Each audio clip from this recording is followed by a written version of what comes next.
May the words of my mouth and the meditations of all of our hearts be acceptable in your sight, O God, our strength and our Redeemer. Amen.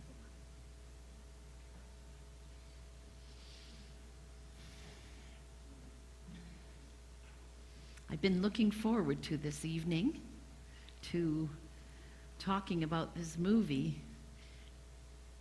the National Lampoon Christmas Vacation. My experience with the vacation movies began with the first one, which I can tell you when I saw it. It was the last day of July, or maybe last couple of days of July, 1983. The reason I know that is because my husband and I were to be married on the 1st of August, 1983, in the church. We had already been married in the county courthouse in Broward County in Florida, gone away for a year, and had made arrangements to have a church wedding. A church wedding when we came back, and we were going to bring the whole family to Idaho. And the reason I'm telling you this is that it's connected.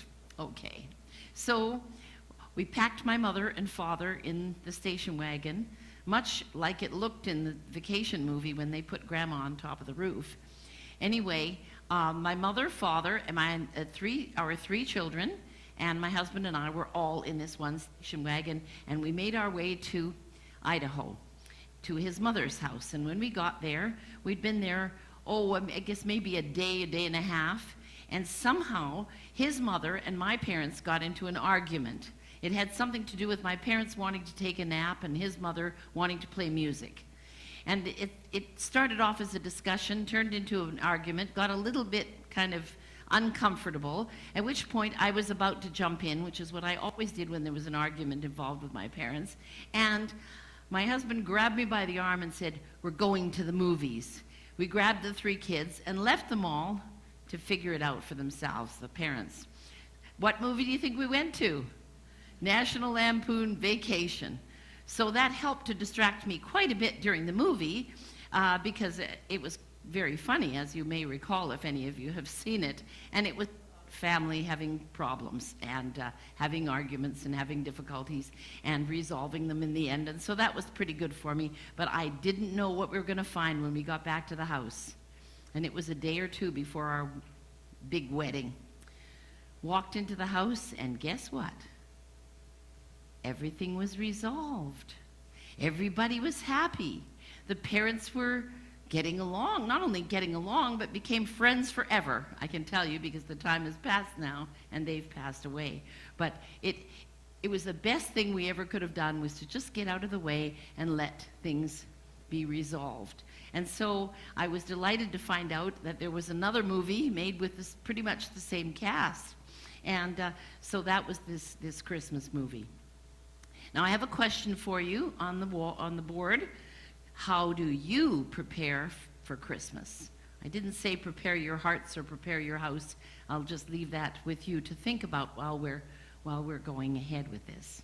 Now, our scripture today is the second week that we're learning about John the Baptist, because last week we studied John the Baptist's very similar passage from the Gospel of Mark, and this one is from the Gospel of John, which is quite a bit later, maybe 20 or 25 years later it was written. So a little bit different angle. But the people are the leaders of the Jewish leaders are coming to John and saying, "Who are you? What is this that you're doing, baptizing people?" And I always think when you hear the word baptizing, it sounds like such a theological word, and it has become a theological word, except that really it pretty much means washing. So they came to be washed. Not that they were dirty with their clothes, and they may very well have been dusty, but they went into the Jordan River, and it was symbolically washing away their sins so that they could be fresh and new and ready. So John the Baptist was the person who prepared the way. And when they asked him who he was, he knew the Bible. He knew the Bible because he said, he quoted the prophet Isaiah, that said that someone would come and prepare the way, crying out in the wilderness, "Make straight the path." God is coming into our lives in a new way. And so the Jewish people had expected that. And if you read from the Gospel of Luke, you hear that John the Baptist's father was a priest. That meant that his father, his grandfather, great-grandfather, and all the way back were all priests. So he was supposed to be a priest, but instead he went a different direction. He didn't let anything conventional get in his way of God.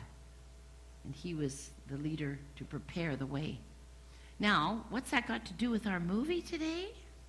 Well, some little connection, and that is that we hear about our friend, the father in the family. His name is Clark Griswold, otherwise known as Chevy Chase. And Clark Griswold is called Sparky by his wife. She must have a reason to call him Sparky. It's because he's an optimist. Now, I wouldn't say John the Baptist seemed to be exactly an optimist. He seemed to be a pretty serious person. But Griswold is serious in his own way. Griswold has decided in this movie that he wants his family, his entire family, to have a good, old-fashioned family Christmas. The best Christmas ever. The real thing, the legitimate article. And so we start the movie, and this is pretty much at the beginning. You're going to see a little clip of the family going out to get their Christmas tree. And they start off with a Christmas carol, which I consider a very nice and proper Christian thing to do. So let's have a look.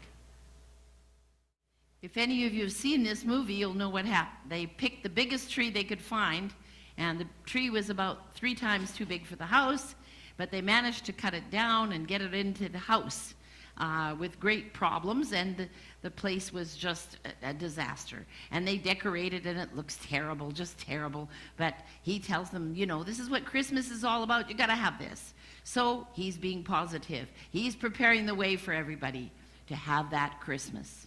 So now they've had some carols, they've cut down a tree, they've got the tree in the house. What do you think's going to happen? They all decide, the typical secular thing. They're all going to go shopping. Well, first of all, the parents come. His parents come and her parents come, and the parents don't get along with each other. They never have. And so there's this worry. He says, don't worry, it's going to be Christmas. Everybody will be lovely. They'll just be lovely. And all of you have had those kind of Christmases, I'm sure, or most of you, where the family doesn't always get along as well as we would like. But somehow we have Christmas anyway. So they all go off shopping, and he's been thinking about going up into the attic, so he pulls down the ladder, goes up to the attic to do things, to find a few items that he's looking for, and Grandma comes along and pushes the ladder back up, not even thinking about him being up there, and they all go away for the whole day and leave him up there. But he's thinking about Christmas. He can't get Christmas out of his mind. And what does he find in the attic but a bunch of old films of his Christmas from when he was a child? And we're thinking, watching this, well, with an attitude like he's got, it must be a perfect family that he came from. He must have come from a good family that had a beautiful, perfect Christmas. So he gets the thing all set up because he knows he's stuck there for the day, and he starts watching the family Christmas from when he was a child. And guess what? It's not much different.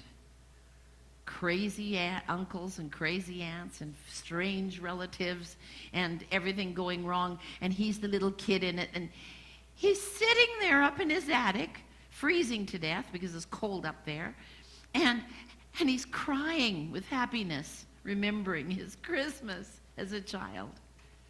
He's looking at the relatives that have passed away, and thinking about how wonderful that Christmas was. And we're looking at it, seeing that it wasn't wonderful. But he wants to find Christmas. Now, it can't be a religious movie. It's not a religious movie, it's a secular movie. But I see that if he wants Christmas, it's Christ in his life that he wants. He wants the family to experience the joy of Christmas.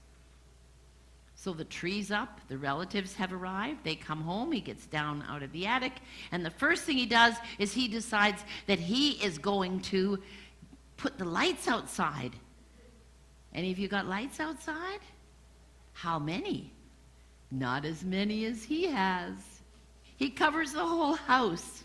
And he tells his son, now you be careful. He says, make sure that you check every one of the lights, because, you know, I think they know how to do it now, but years ago, if one light was out, they were all out. And he's got thousands and thousands and thousands of lights on the house. Brings the family out, and they're all supposed to be there because he wants them to have that beautiful experience of Christmas when the lights go on.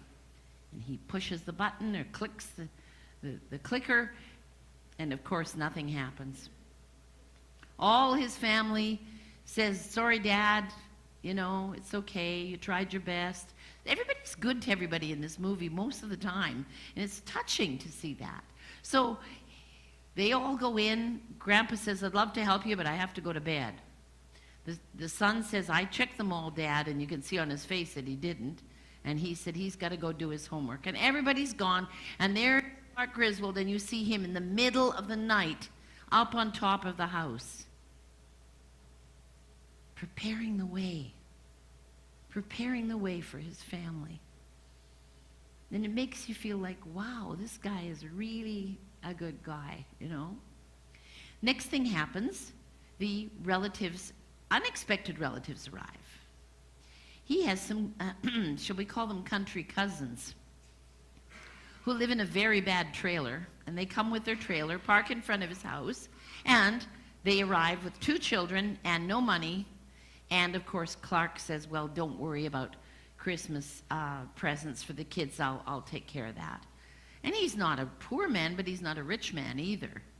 So the 2 children and the cousin and his wife are all going to get gifts as well, so that they'll have a Christmas. What he wants for everybody is to be happy and to get that feeling that he thought that he had when he was a kid. And so that happens. It just goes on and on like this. The next thing that happens is that the Christmas dinner is served. And we all know what the Christmas dinner, traditional Christmas dinner, is supposed to look like. Well, everybody pitches in, and that's a nice thing. And it turns out that one of his aunts has brought over a jellied salad, but unfortunately the cat has already licked half of it away. So that's a little bit gross. And then his country cousin has a great big spoon, and he keeps dipping into the beans and eating some. Oh, my mic's going on and off. Everybody's having this meal. They cut open the turkey, you know, the great moment, and all excited about the moment. The turkey's going to be cut open, and they cut it open, and a bunch of smoke comes out, and the turkey is completely dried up and burned. And the beauty of this movie is that they're all eating it anyway. They're eating it anyway. And they're saying, oh, yes, And we watch them all being gracious. At the beginning of that meal, they ask Aunt Bethany to say the grace. And I thought, wow, we've had a couple of now we're going to have grace? This is amazing. This is just a secular movie. And there they are. Aunt Bethany doesn't hear it first, and then they say, they want you to say grace, Aunt Bethany. So Aunt Bethany gets all emotional, closes her eyes, everyone closes their eyes, and she says, I pledge allegiance to the flag. Religion and politics, what else is new? And what do you think they do? What do you think they would do, family? Somebody would say, hey, Aunt Bethany, that's not a prayer. And nobody says it. Nobody. Everyone just bows their head and goes along. I don't think they need to prepare for Christmas. I think they're already having Christmas with all the problems. The cat gets wrapped up in a present, and they have to find it and get it out. Some kind of a crazy chipmunk or squirrel or something gets into the house and destroys the place. Now, every single thing pretty much has gone wrong. The little niece, though, to her uncle, and I wanted to throw this in because this touched me too. She says to her uncle, she says, I really like coming to your house. I wish I could stay forever.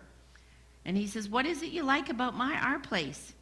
And she says, well, when you go to the bathroom at your house, you don't have to put your coat on to get there.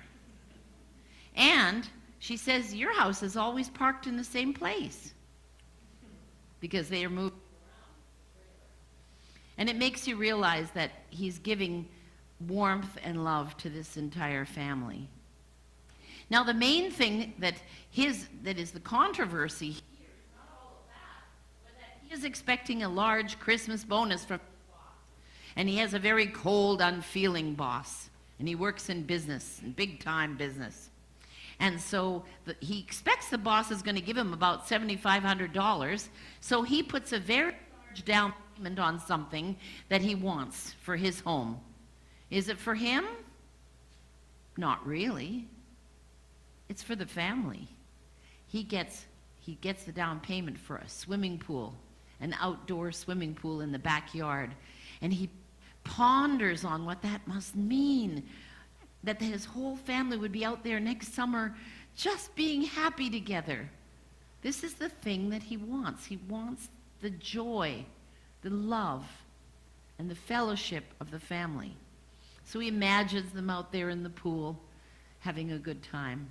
Well, his bonus doesn't come, and his bonus doesn't come, and finally when it arrives, he gets an envelope from his boss delivered to his house, and he's getting not $7,500, but membership in a jelly bean club for 1 year.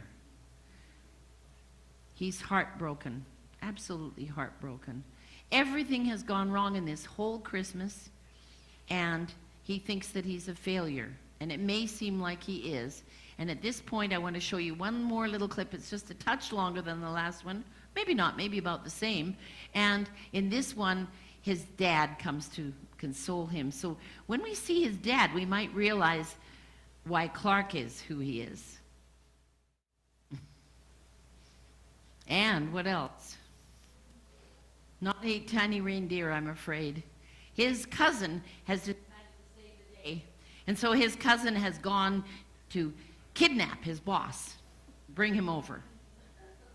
Sounds like a bad idea. It is a bad idea, but he means well. Everybody always means well in this movie. And the boss comes, and when he finds out that all the trouble was really over the fact that he didn't give the bonus, and they bring his wife in, and then his wife says, "You didn't give them a bonus?" So the wife is also doing the right thing. She says, "You better shape up." So the boss gives him the bonus, and in the meantime, the police have arrived, of course, plus a SWAT team, because if you're going to have a good movie, you got to have a SWAT team. And then it comes to the scene at that point that if you know It's a Wonderful Life, that's next week we're going to do that one, right? Yeah. If you know that movie, that old movie, it ends up with everybody in the living room, in the living room of the family, with the police there and the neighborhood there, and they're all singing together. And so there's a scene like that to see them together. And in the end, everybody's happy, and in the end, we realize, and he speaks it as well, but we come to see that message that I know we have a lot of different ways over the Christmas season, but that it's not the tree that made the Christmas. It's not the gifts that made the Christmas. It's not the lights on the house that made the Christmas. It's all the love that made the Christmas. And remembering what Christmas is really about us being there for each other. And they are there through the whole movie for each other in as many ways. Sure, the kids are being teenagers, but teenagers are going to do that, you know. They still love their dad and mom and their grandparents. And they're very, very, everyone in the movie is patient. They get frustrated like we do. I know that there is no perfect Christmas for any of us. Maybe we're lonely. Maybe we're with a family that has all kinds of different sort of people in it that don't seem to fit together. Maybe we don't have enough money this Christmas. Maybe we don't have enough of what we need. Maybe there's illness. Whatever there is, the point of Christmas is to bring us together in love and to help us to be for each other. So what is it that we do to prepare for Christmas? Love each other. I know that our Clark Griswold, also known as Sparky, isn't John the Baptist, but he is preparing the way for love to continue And that's what we're doing here at Advent Cafe. We're preparing our hearts with hope and peace and thoughts of others. May our Christmas be a holy one, and may we have those opportunities in abundance, no matter what else might be going wrong. Amen.